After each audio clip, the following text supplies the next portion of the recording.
Hello, today we are reading What Was the March on Washington? I hope you like and subscribe this video and all my other videos.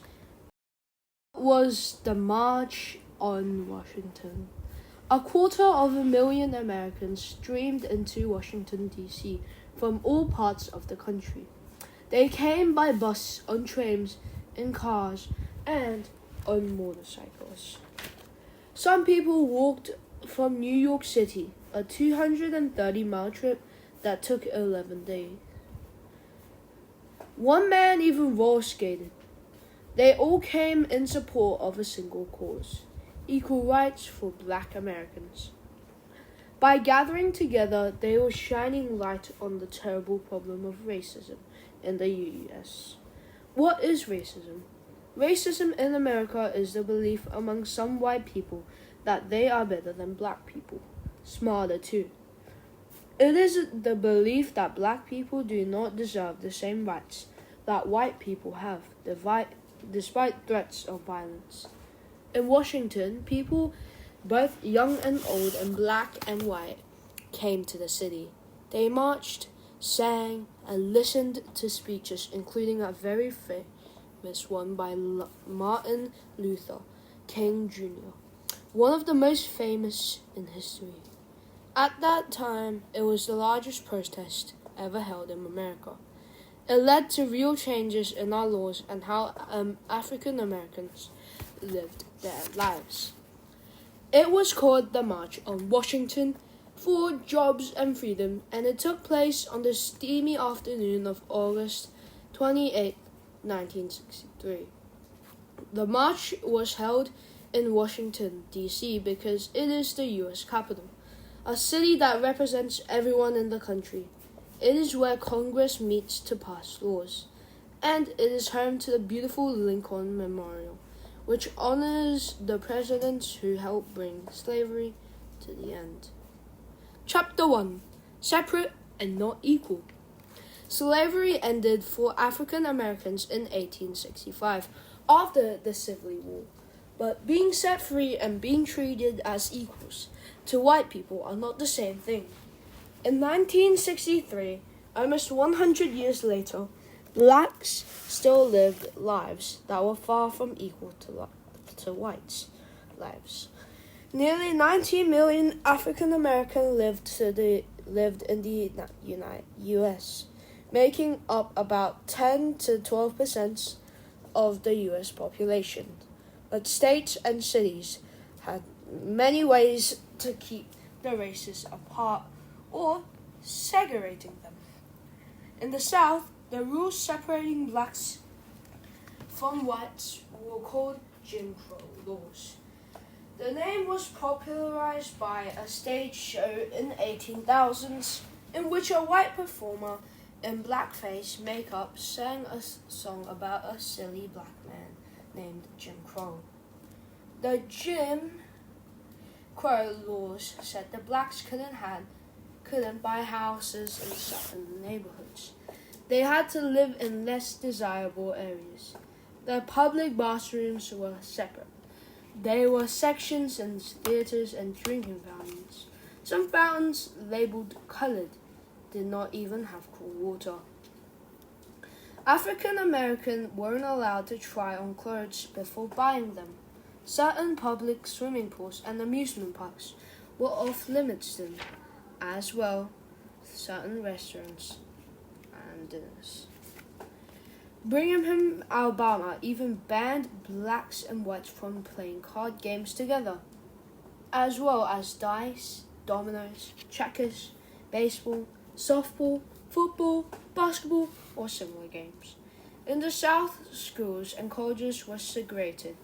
So were hospitals, orphanage, funeral homes, cemeteries, and all forms of public transportation.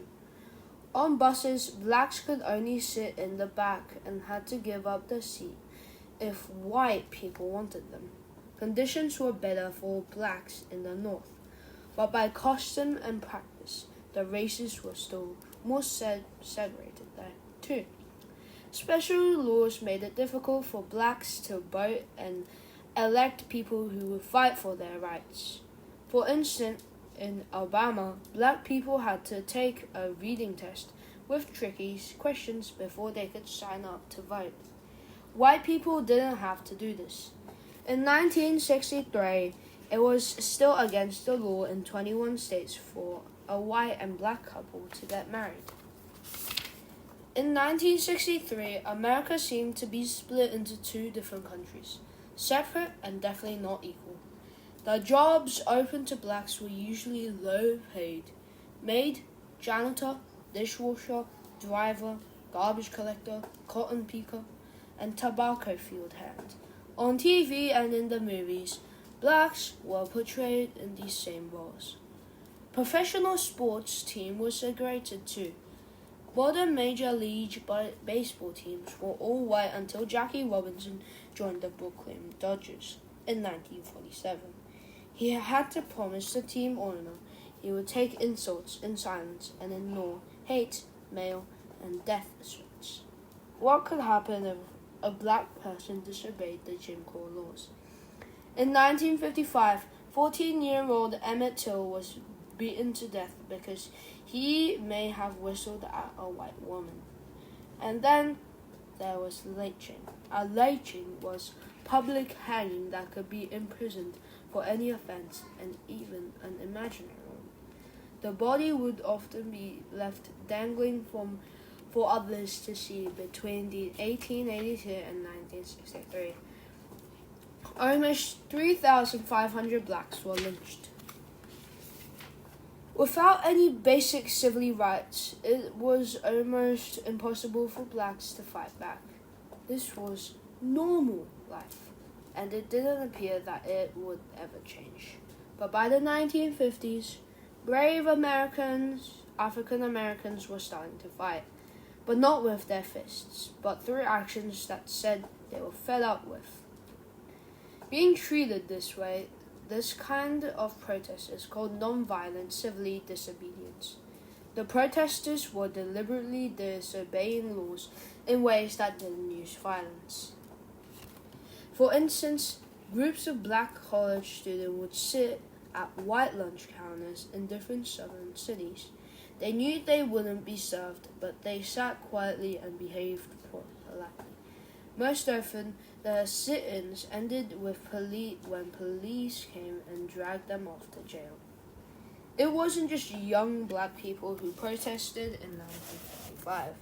A middle-aged seamstress named Rosa Parks was arrested in Montgomery, Alabama. She was refused to give up her seat on a public bus to a white person. Right after that, a young preacher, Dr. Martin Luther King Jr., told the black people of Montgomery, Alabama, to boycott public buses. They should stop riding them and find other ways to get around. The bus boycott lasted more than a year, and it worked. The Supreme Court finally outlawed segregated buses in 1956. For this part in the boycott, King now emerged as a strong national leader. The hottest spot in 1963 in Birmingham, Alabama, King wrote, "Birmingham is probably the most truly segregated city in the United States. Sometimes it's called Bombingham.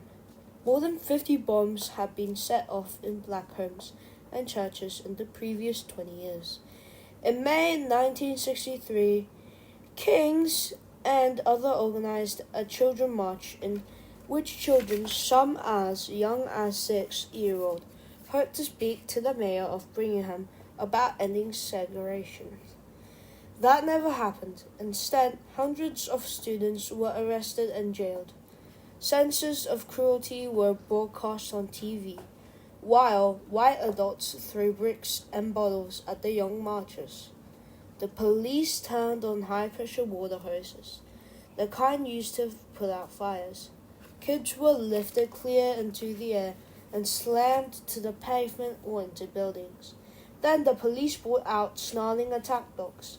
Many kids thought they were about to die, and several had to be hospitalized. As nothing else had before, the TV images showed views all over the countries what life was like for blacks in the South.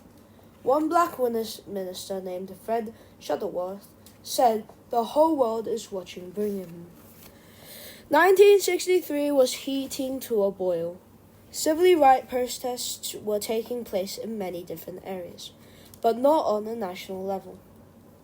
It was time for many people to speak with one voice on a national stage. In Washington, D.C.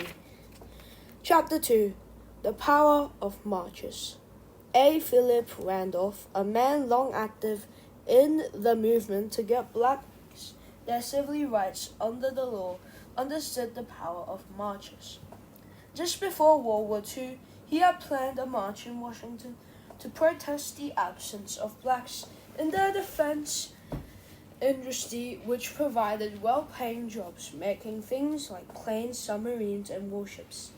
But before the march took place, President Franklin D. Roosevelt met Randolph's demands.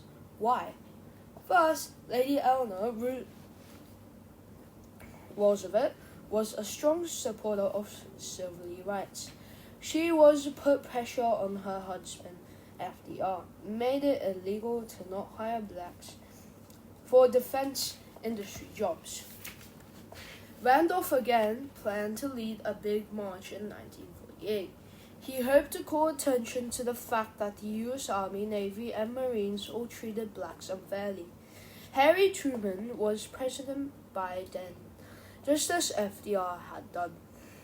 Truman headed off this march. He signed orders guaranteeing equal opportunities for all races in the military. Randolph's focus was always been on better jobs and better pays for blacks. This went all the way back to his years with the Brotherhood of Sleeping Car Porters by the 1920s. Being a porter taking care of overnight passengers on train ships was one of the best paying jobs open to black men.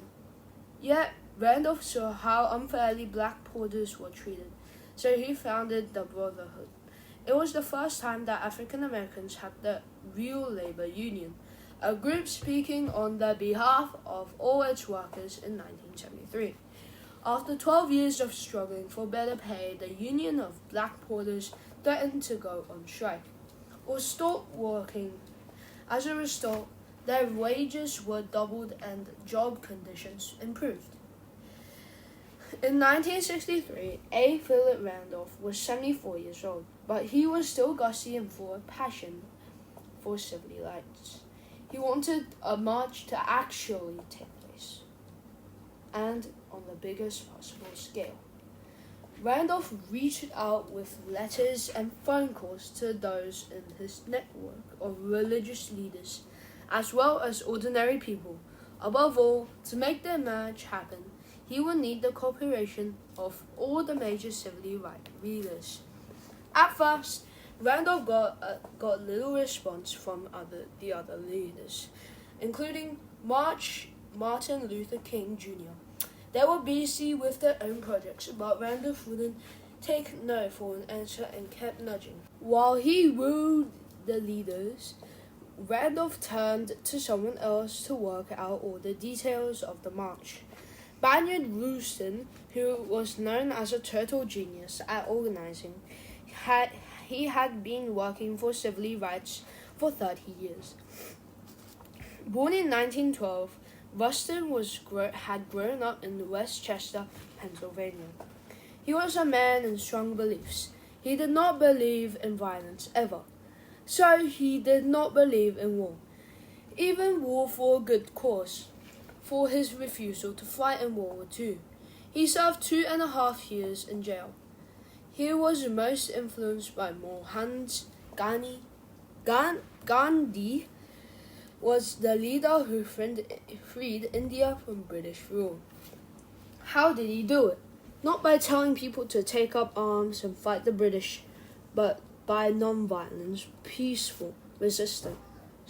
By 1984, India became an independent country. Rustin traveled there to learn more about non-violence from Gandhi's followers. Later, Rustin became a big influence on Martin Luther King Jr. He believed in peaceful protests too. Bayard Rustin helped King with some of his speeches. Chapter 3. JFK. Philip Randolph had another ally in the civil rights cause, John F. Kennedy. He was the first Catholic president of the U.S. JFK understood what it felt like to be the target of prejudice. When he ran for office in 1960, he spoke about his hope for a United States of America, where no one cares what color your skin is. 3 months after he won the election by a very narrow margin, JFK was sending his first package of civil rights laws to Congress. Laws that were promptly watered down by his opponents. Behind the scenes, his brother Robert, the Attorney General, was warning him that the federal government, not the states, had to do something about segregation or the country would fall in chaos. In May of 1963, a writer named James Baldwin arranged for Robert Kennedy to meet with leading black culture figures. He listened carefully as they warned of how touch the government was, and then reported back to his brother. On June 11th, 1963, JFK gave one of the most important civil rights speeches a president had ever delivered. Millions watched on primetime TV. He declared, "The time has come for this national to fulfill his purpose. He made all citizens fully free," he added. "Race has no place in American lives or in American laws." 8 days later, JFK presented to Congress the Civil Rights Act of 1963. It called for the government to make certain that blacks could both attend integrated public schools, be served in public places, and have the chance for decent jobs, basic human rights. JFK urged Congress to pass the bill quickly, for many reasons, but above all, because it is right. The battle was going to be straight uphill. There were no black senators and just 5 black members of the House of Representatives. Randolph had been planning the march for months, but JFK's civil rights bill sped up his timetable. The march on Washington had to be happened very quickly on July 22nd. He announced that it would take place on August 28th. It was to be peaceful and huge, with a goal of at least 100,000 marchers, blacks and whites together. A living petition for the passage of JFK's bill. Randolph brought about a rare display of unity among civil rights leaders. In the end, all of them represented Randolph so much they agreed to make the march work. Most congressmen, even the people who were for civil rights, didn't believe a march would help pass JFK's bill. A senator from South Carolina wrote that criminal elements as well as crackpots were moved in to take every advantage of this mob. Many people worried about violence. Controlling a crowd that large was going to be very difficult, especially on a hot summer day. Anti-black groups in the American Nazi Party were threatening to show up to protest. To them, civil rights meant the end of America. It is the end to the right race. Even JFK did not approve of the march at first. He argued with the march leaders, "Some of these people in Congress are looking for an excuse to be against us, and I don't want to give any of them the chance to say, 'Yes, I'm for the bill, but I am damned if I will vote for it at the point of a gun.'" Of course, the marchers would not be carrying guns. What JFK meant was that people don't like to be forced into anything. He thought some members of Congress might view the march as forcing them to vote for the Civil Rights Bill. Randolph and Rustin remained calm and focused. Yes, the risks were high, but this march was going to be a thrilling step forward for the black people of the U.S. They went full steam ahead with their plans.